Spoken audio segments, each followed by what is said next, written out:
Bonjour ma bande ko na biso nyoso ya Rimer de Kinshasa sango ya Congo ba nyoso bazuli bako ya kolanda biso lelo to isu na banda kuna bino ko pesa bino ba actualité politique ya maye ezali kolekana na mboka na biso lelo to kolobela de point na ordre du jour point ya liboso to kolobela sur boni ONG moko britannique o babengi na kombo ya Serious Fraud Office oyo bauti ko découvrir boni Hippolyte Kanambe Kazembere abandaki kosala blanchissement d'argent, abandaki kosala ba transaction mingi na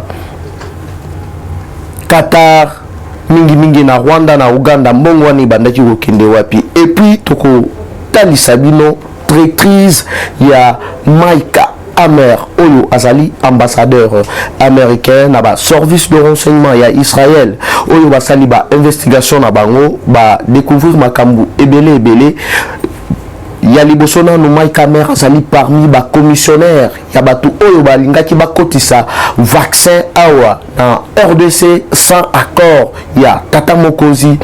Deuxièmement, Maïka Amer azalaki impliqué na dossier ya Minembwe oyo Azarias Roberwa ezalaki plan na bango planifié. Et puis troisièmement, mutu oyo abandaki jusque là ko empêcher que non ba investisseur américain baya na RDCT ezali Maïka Amer. Alors bon toko tali sabino ba décision ya administration américaine oyo Joe Biden a silikaki makasi et puis a dépêché pe ba émisseur baya bakutana na Tata Mokonzi pona kosolola pona ko zongisa un peu makambu na mesa parce que ndenge na utaki koloba na rang nanga dernièrement na limité Tata Mokonzi a salaki déjà prise de contact na le président Kim Jong-un donc le sud-coréen nyonso wana eza pona ko anticiper parce que à mon acquis déjà que non les démocrates Maïka Amer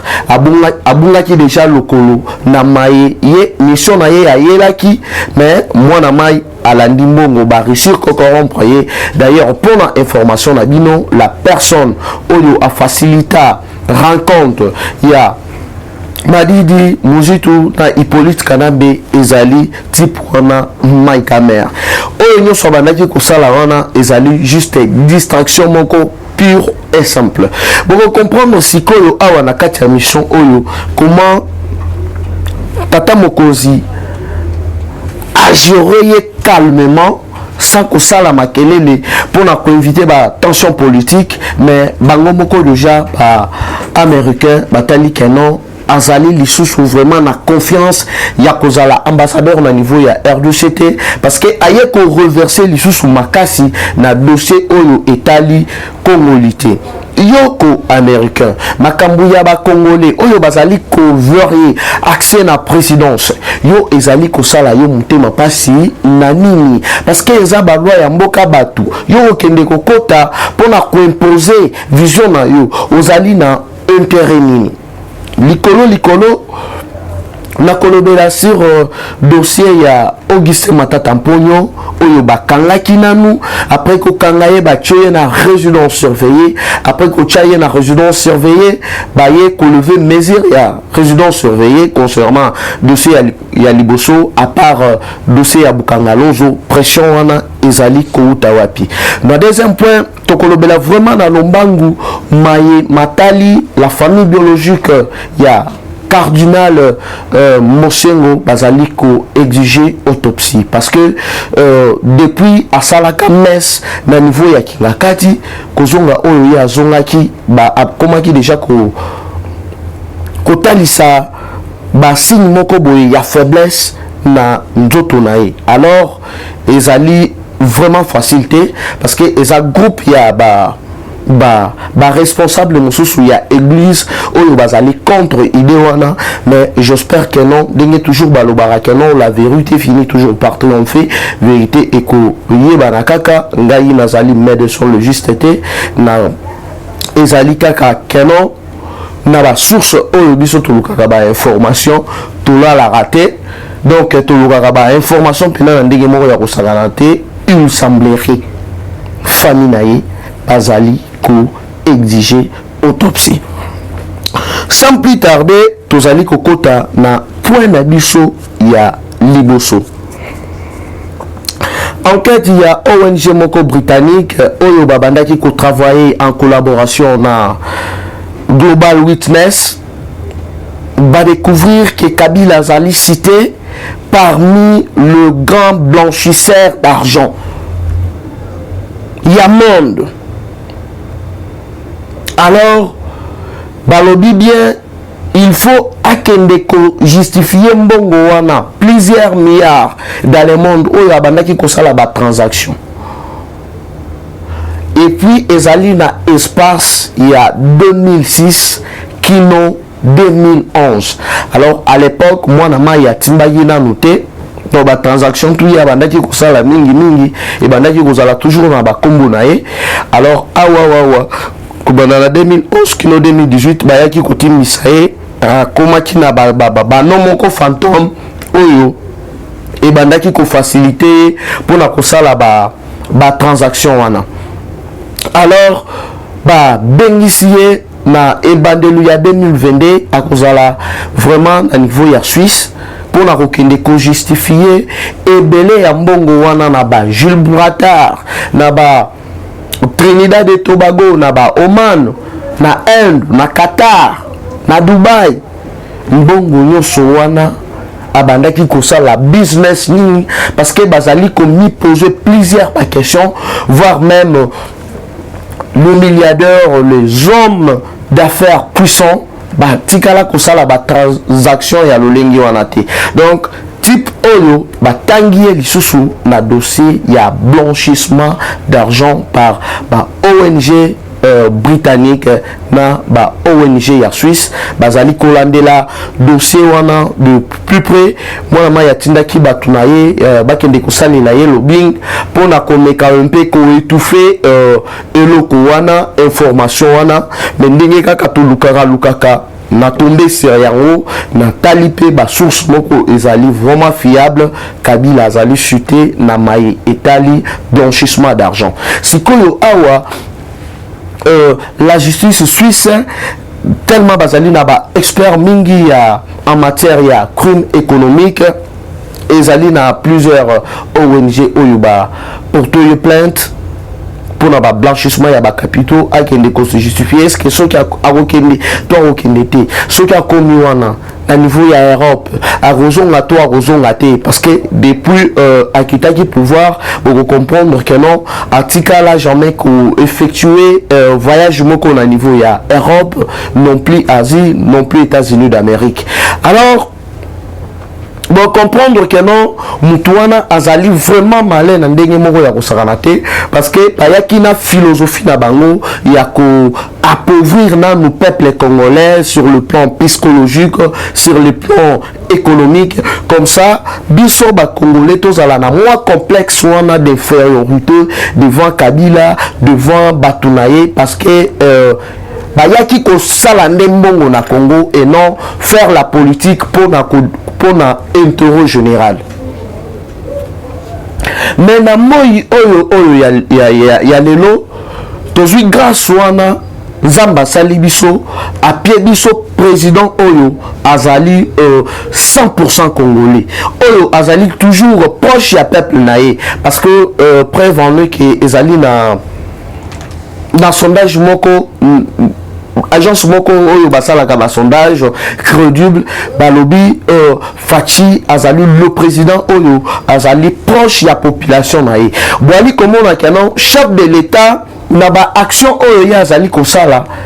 Donc batu bazali kokama balobi me boni mwana batu oyo bayeba konselia ba makambu balobi mais ozomona que non mutu azali toujours pembeni ya peuple mutu azali toujours ami kitisaka pena kokende ba matanga nyonso wana po azala toujours a compatir toujours na peuple nae. Mais lelo structure wana ya sondage et bimisi fatu la personne oyo azali vraiment populaire na niveau ya République démocratique du Congo. Donc 2023 bon matabo kita il n'y a pas match parce que ezali na carte moko oyo ezali ko betama. J'espère que na émission nanga oyo ezali koya toko lobela yango. Nakoti na dossier ya Mike Hammer, ambassadeur ya États-Unis d'Amérique, na traîtrise na ye oyo abandaki kosala, azali kosala makambo mususu na CC, mais l'air azali koleka na ba média, azali koloba makambo mususu. To azalaki na confiance na biso, mais na dernière minute ba yego comprendre que non, moi na mai ndenge azali wana azana position fixée. Fati a signé un partenariat stratégique dans les États-Unis d'Amérique. Appuyer sur le plan militaire, appuyer sur le plan économique, donc là, secteur rébellé. Moutou accordonaka diplomatie aux États-Unis d'Amérique et Zali ambassadeur na kati mboka wana. Donc netiye Zali ambassadeur awana RDC, ye moutou accordonaka politique, stratégique, diplomatique et aux États-Unis na niveau ya RDC. Mais toyebi biso nyonso awa soki tomeki kozonga mwa sima muke na dossier ya Minembwe. Ma caméra longwa abu ake Minembwe tomoni ekuna azalaki na kati ya ku bango na bazaria sobewa na plusieurs pays européens oyo bazali ko soutenir ba étranger ba continuer toujours kozala ba président na RDC pour ebanda ko faciliter bango façon nini ba ko banda ko piller ba ko banda ko détruire mboka na biso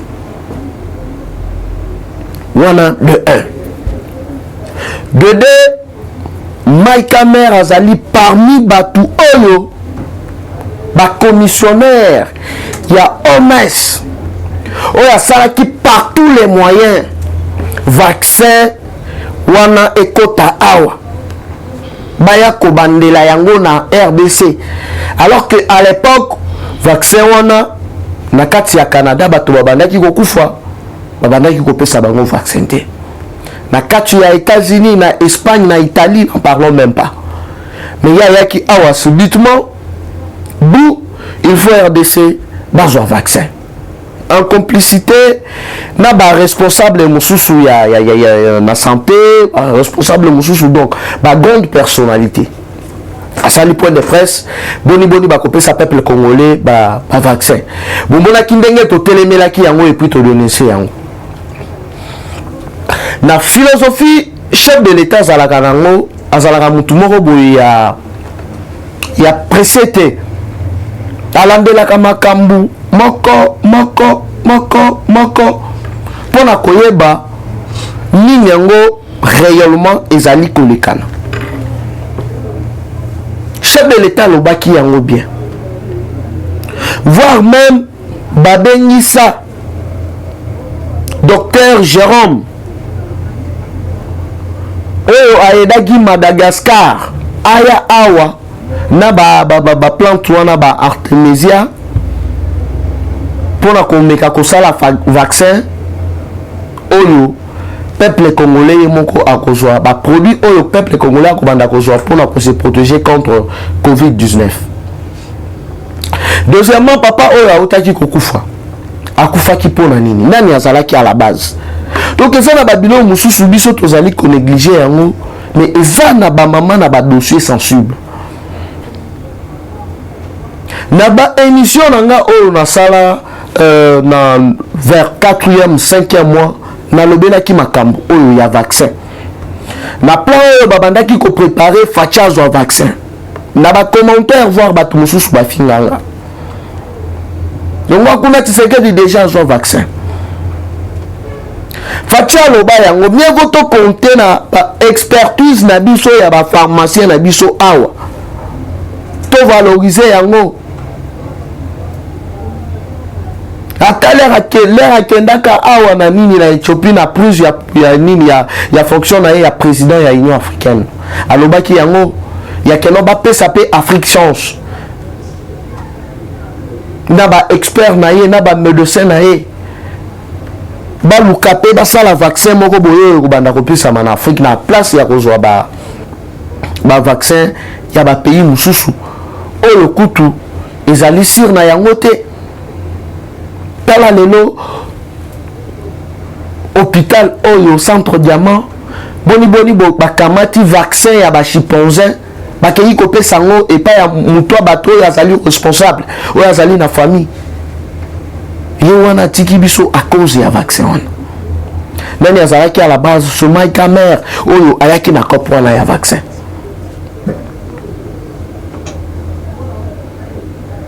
Et bato ebele baza na kati ya mafia wana bambongo ebungi bato bazali ko corrompre bazali ko sala boye mais biso musala na biso ezali ko dénoncer IGF autaki koloba yango aw fond ya COVID-19 ekei wapi donc nazokende vraiment tout droit na lombango. Deuxièmement, Mike mère bamoni ye na installation ya commune ya Minembwe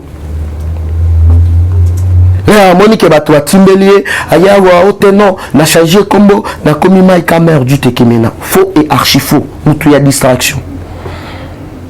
Plusieurs généraux au bazaki na ba dossier na Union européenne aux États-Unis d'Amérique facha écarta bango. Armée EA Mike mère ba rapport ndenge bazali ko solo na fachi yena masana ye Peter Pam l'air bazali ko kende kuna ko pesa rapport bazo pesa ba rapport mususu alors que ya zalaki na kati ya kuwana ya Minembwe l'air atali sikoyo keno Donald Trump azali partant atali sikoyo propre intérêt na ye la même personne Mike azali mutu oyo asali lobbying avant administration américaine va céder place na ba républicain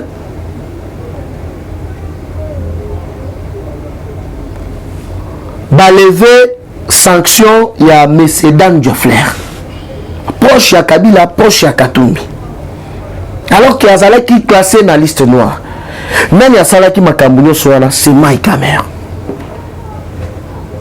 Le Joe Biden siko ayeko comprendre que non mutu oyo makambo oyo azali koloba na oyo azali kosala na terrain et ali makambo mususu. Alors Fati a anticipé qui déjà azwa qui contact na M. Kim Jong-un parce que sur le plan nucléaire ce qui otali Corée na États-Unis donc Corée a commis vraiment numéro 1 presque azali na moi avantage moi le joueur avantage mon robot par rapport aux États-Unis d'Amérique sur le plan nucléaire batali balobi donc perdre contrôle il y a RDC balamoko Kim Jong-un a dépêché ministre des affaires étrangères balobi bien ezali pour la première fois ailleurs à niveau de Afrique centrale a combien basololi sur makambuna na kati ya secteur ya mine bakosala ndenge nini to ko évoluer na bango ndenge nini leur administration américaine a yoke loko wana alobi awa soki biso to tarde to ko perdre contrôle ya RDC ndebo yego mona type wana amer aya wa oteno États-Unis a payé 5 millions de dollars pour la soutenir le secteur ya mine distraction fachali mwa mkete yo banda koya wali ko sala ba makambo mususu ya mabe okanisi facha ebite e facha zotala yo abe toka ma ebi place oya ko zola yo yoka ebele ya ba conversation na bango na Kabila ebele oya azali ko rassurer ata soki yo postuler te ko bimisa mutu mususu o biso États-Unis to ko appuyer pour ce sikoyo degré ni politique ezali vraiment vaste otolobaka toujours que non il faut que ozala na ba nerf solide parce que ceux qui nerf ezali solidité au craquer mais malgré bakalo malgré qu'on salir Fati mais en tant qu'un lion Fati a besaki mabokote akazali ko continuer toujours na ko se battre toujours pembeni na population na ye lelo état de siège succès na ndenge mo ba village oyo ezalaki na maboko ya banguna lelo FARDC na biso a récupéré ba village wana lelo plus de 70 miliciens oyo bandaki coopérer na niveau ya na ba ADF na niveau ya Est lelo 70 baye ko zongisa minduki bango moko mais silence radio musala ya liko salema quel que soit ba calme quel que soit ba intérêt moko personnel ba intérêt individuel oyo bato bazali koluka mais Fachi azali ko avancer toujours azali toujours pembeni ya peuple naé à bientôt là tu reçois ba cantine sociale partout na ville province de Kinshasa partout na ba province nyonso wana pona ko répondre na souci pe besoin ya peuple congolais. Donc émission oyo ezali na de volets lelo nasali volet ya liboso mukolo ya lobi na koyela bino deuxième volet pour la kosukisa famille biologique il y a son éminence cardinal Mosengo Bazali qui exigeait autopsie. Quelques responsables Bazali contre Idéwana. Pourquoi Bazali contre? Point d'interrogation. Il paraîtrait Bazali contre. Selon famille à lobby, Mukoloya Kendaki Kosa la messe, l'air à Zongi, après 2 à 3 jours, il paraîtrait à Komaki qu'on se sentir Nzoto Malamute. Vu aussi son âge, Bayaki ko évacué, Tata Mokozi, na maman, Bakendaki Kotala e, ba évacué. Donc ils allaient pour la Corée Bissabino que non. L'air où allait combattre et l'eau ils allaient plan en Zambie. Au Tobenga Kakeno, retour à l'expéditeur. Où ils allaient na mato ya Koyoka Ayoka. Ils allaient qui wabino mwana koli. Ngaina bino tokutani lobby. Bye bye et dans le prochain numéro. Eshima, votre magazine qui bat au rythme de l'actualité. Retrouvez la nouvelle édition. Exclusivité, Barnabé Mwakadi, les recordmen des chiffres. Jamais la forte mobilisation des recettes et les performances de la Direction générale des impôts n'ont défrayé la chronique comme c'est le cas maintenant. Des exploits jamais réalisés sont atteints depuis la nomination du nouveau directeur général Barnabé Mwakadi Mwamba. Classé meilleur élève par l'inspection générale des finances en mobilisant 1100 milliards de francs congolais pour le mois d'avril, le directeur général Barnabé Mwakadi a sorti les grands jeux en mettant en pratique ses 27 ans de carrière au sein de la DGI. Il connaît les secrets des chiffres. En un an, plusieurs avancées sont réalisées. La traçabilité de recettes grâce à la numérisation et la digitalisation de la procédure des déclarations et paiements d'impôts, l'amélioration, les renforcements de capacités humaines et institutionnelles, la lutte contre la fraude fiscale. Le directeur général de la DGI, Barnabé Mwakadi Mwamba, veut répondre au mieux à la vision du chef de l'État Félix Tshisekedi grâce à une gestion orthodoxe. Focus, José Mpanda, blanc comme neige. Interpellé par l'Assemblée nationale, le ministre de la Recherche scientifique et innovation technologique a réussi à démontrer le réel problème de l'observatoire volcanique de Goma, mais également la nécessité pour l'exécutif et l'autorité budgétaire d'accorder à la recherche scientifique la place qu'elle mérite sur le plan budgétaire. Parité de Joseph Kasavubu à Félix Tshisekedi, les premières dames et les rôles prépondérants. Nation, Bukanga Lonzo, quelle suite après les refus de la levée d'immunité du Sénat? Enquête, l'Office congolais des contrôles se perd dans sa mission. Et Shima revient sur l'histoire des leaders africains assassinés. Les forces et faiblesses de la RDC dans ses relations internationales. Culture, rituels et coutumes des Bashi. Retrouvez l'intégralité du magazine Eshima dans les kiosques. Eshima Magazine, un nouveau standard d'information.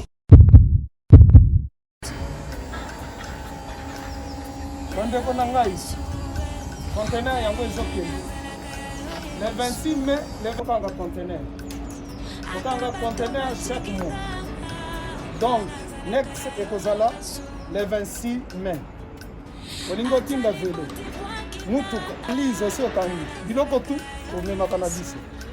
benga biso comme ça toya somema biloko totinda na Congo.